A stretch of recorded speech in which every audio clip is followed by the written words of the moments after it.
then do good.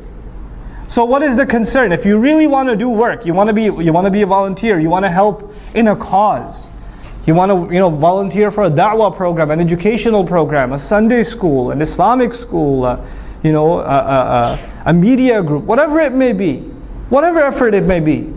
First, get your ibadah in order. And ibadah doesn't just mean the acts of worship, that's the starting point that leads you to the state of ibadah. And that will open the doors of goodness.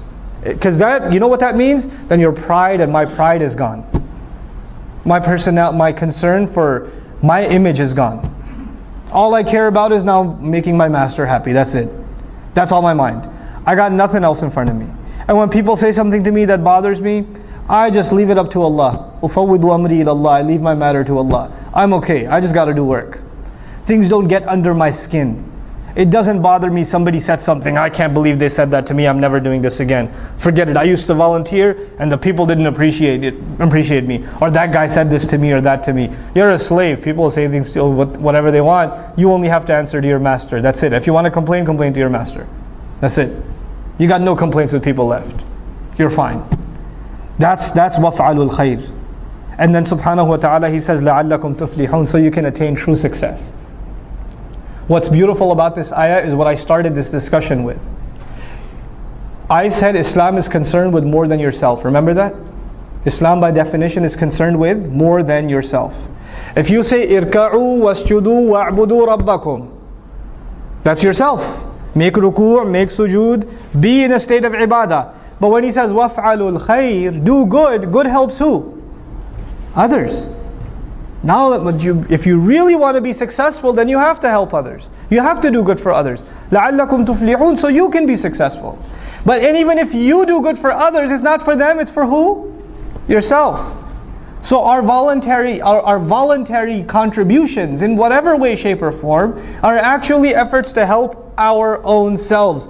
Don't ever, should I dare look back at a masjid that I gave time to, a program, a convention I helped put together, a check I wrote to the school or whatever, and say I helped them. I only help myself. And the moment I say I help them, it doesn't count for me anymore. I cannot go to Allah and say, Ya Allah, where's the money I gave? Allah will say, you already said it, you helped them.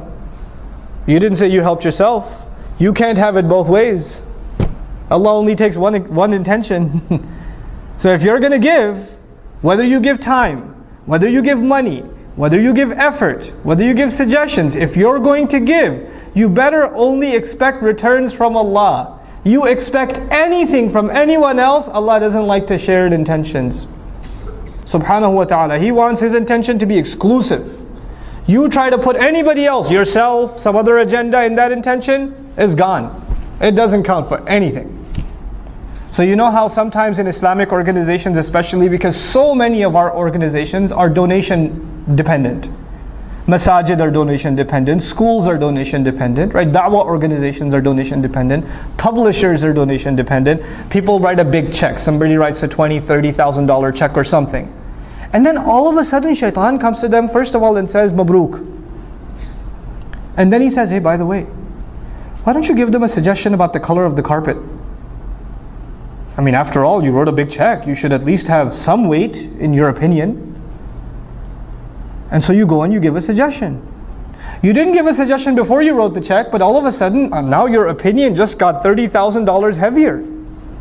So you want to give an opinion. And you're expecting that your opinion will be taken a lot more seriously. Now why? Because you gave some money. Then your intention for giving the money was not Allah anymore. It was just to get your opinion to weigh a little more. That's all you will get out of that sadaqah. That's all you'll get. Is it worth it? Think about that. Just think about that. Before you ruin the sadaqat you give. In any cause. Wallahi, in any cause. Don't tie your contributions to expectations. If you want to have expectations, have them with Allah. Personally, when I ever write a sadaqah check, I just to remind myself, I just write a little word on top. Ma naqasa malum min sadaqatin. Mal never goes down by giving sadaqah. I remind myself who am I giving sadaqah to and which I'm actually depositing in my Akhirah account. So I remind myself the withdrawal is going to happen after I go in the dirt. So I don't expect any withdrawals yet. You try to withdraw now, you won't get anything there. I want to make sure you get that. I get that across to all of you, inshallah ta'ala.